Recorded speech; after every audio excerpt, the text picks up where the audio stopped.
ito yung mga pagkain guys, papakita ko sa inyo. Ito yung mga pagkain. So, mga sidings ito. Ayan yung mga sidings nila. Mga chocolate ice cream. Tapos ito pa. Ayan, mga dessert. Tapos gusto mo ng kape. Sushi, mussel shell, at kung ano-ano pa. Hipon. Ang dami pala ano. Okay. So, ito lahat mo. Tapos yan.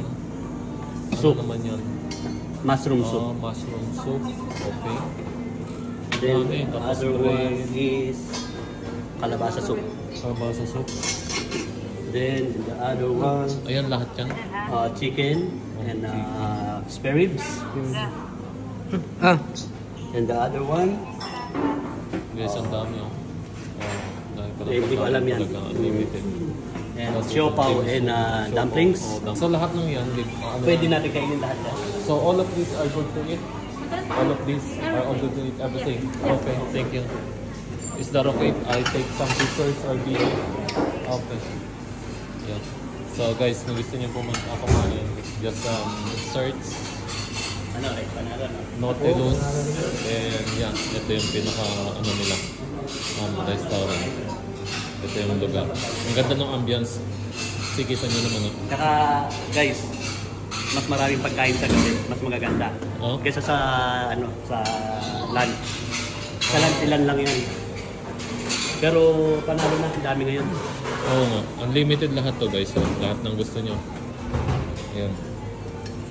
So ano lang mga gusto nyong kainin. So nakuha na yung mga tropa. Ayan. So ulitin ko, papakita ulit sa inyo guys. Ayan, dumplings. Ayan. Tapos ito is, ayan.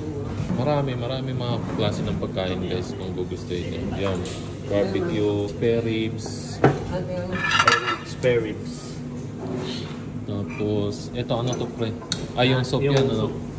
Tapos yung gusto nyo. Mamaya na ako magmamanok. Marami pa na talaga siya. Guys, gusto nyo pumunta rito. Ayan, napakasulit. Napakaganda ng lugar.